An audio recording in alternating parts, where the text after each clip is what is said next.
We are back. So listen, we all know that life is full of changes. It's what keeps things exciting, quite frankly. But not all changes make us feel good, and some can definitely come with growing pains. Yeah, and thankfully our next guest is here to show us how we can change the way we think about, well, change and embrace the transition periods in our lives. Everyone, please welcome happiness researcher Gillian Mandich. Gillian, let's get right into it. What exactly are we referring to when we're using the term life transitions? Yeah, so whether it's like a last bite, the last chapter, a last kiss, you know, all good things, they come to an end. And so life transitions can be anything from starting a job, ending a job, getting married, getting divorced, choosing to start a family, having your children move out, loss of a loved one or a pet. And so with life transitions, some of them are much more difficult than others. And, you know, especially loss and grief, those transitions are particularly difficult. And so the conversation today is not to minimize those things, but to understand that it's really important that we create a space for grief to process and to heal. But what's universal is that all of us experience life transitions. And so what we can do is actually learn from science so that we can help to navigate them a little bit better. Okay, so you mentioned this. I mean, transition is a beginning and then there's an ending. But why do the endings seem so much more difficult? Yeah, it's so true, right? So the beginning is often exciting, right? We have fresh hope, maybe it's a new job, a new relationship, and there's such positive feelings that are associated with it. And then you look to the end, and often it's not the same because we're aware of that ending. And one of the things is that researchers from the University of Cincinnati, what they found is that when we have a transition, it forces us what they call off script. So we have this script that we run in our daily lives. You know, we wake up, we start our day, we have lunch, and yes, there's variation in our script, but it's sort of comfortable because we're used to it. And then when we have these transitions, it has all these mixed feelings, and we have to figure out how do we create a new script. That's really good advice. All right, so you say how we interpret a life transition is key role in what we experience, how we experience it. So explain that. Yeah, so when we have transitions, it's really about, there's different benefits. We experience mixed emotions a lot of times, which sometimes when we feel those, it feels almost uncomfortable because we're not really used to feeling those emotions, but they can actually be fairly good for us. So for example, it can help us with our motivation. So when we think about things that, you know, brings us into the present moment, it also, when we think about emotions, we often think about our mental health, right? But we can see benefits in terms of our physical health as well. And so knowing those things and navigating that, it's how do we navigate that in a way where we can be present? Because oftentimes it brings us into the present moment as well, because we're more aware of what's going on as opposed to the future.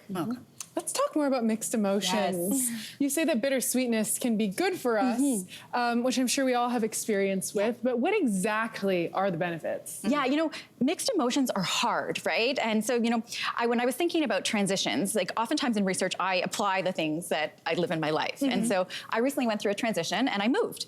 And so I had to sort of think about what are the things that I can control and what are the things that I can't. And that's really important. And so I was caught up because I was sad. I left the first home I ever had in Toronto. I was nervous about going to a new neighborhood, and I had to focus on the things that were in my control, like the excitement of discovering a new neighborhood or decorating a place. And so with all of these mixed emotions, there's so many benefits, right? We talked about meaning and purpose.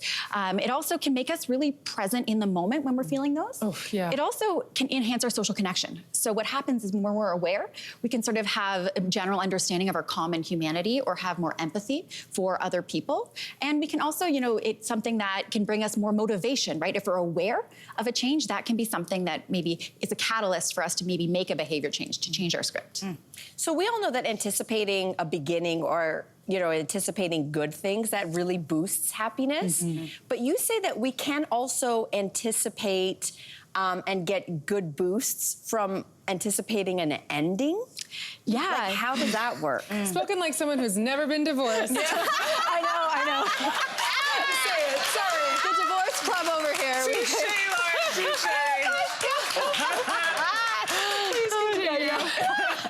Some of them are good endings, right?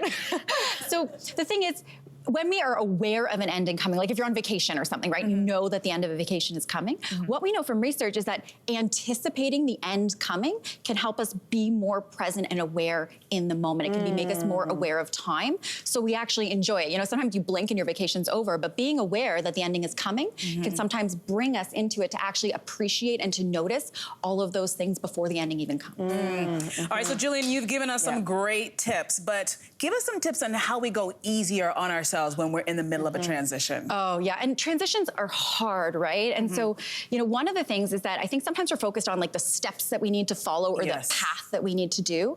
And step number one is throw those advice all out the window, because there's no right way, there's no clear linear path to deal with it. Often it's not like a straight line, it's more like a squiggle or loops or a roller coaster, right? So giving ourselves the space and the grace to go through our process on our own terms. That's something that's really important. And also, we've all gone through life transitions at some point in our life. So another thing that we can do is sort of look back in our past of where have I gone through a life transition that was successful? And you almost use it like mental evidence to be like, I've done hard things in the past, so I can do them again.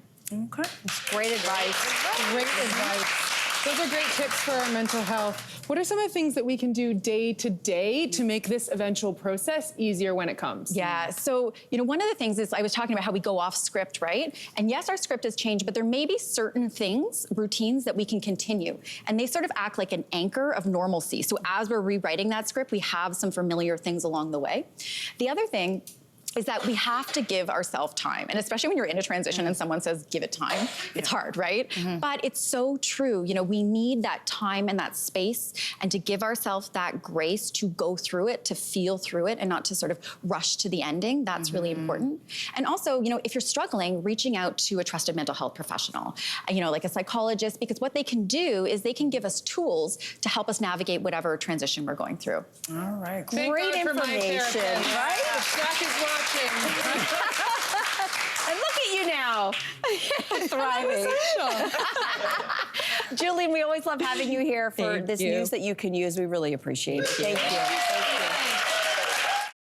Hey there, what did you think? Drop your comments below and join the conversation. And don't forget to like and subscribe so you can find more on everything from food and fashion to pop culture and current events. See you soon.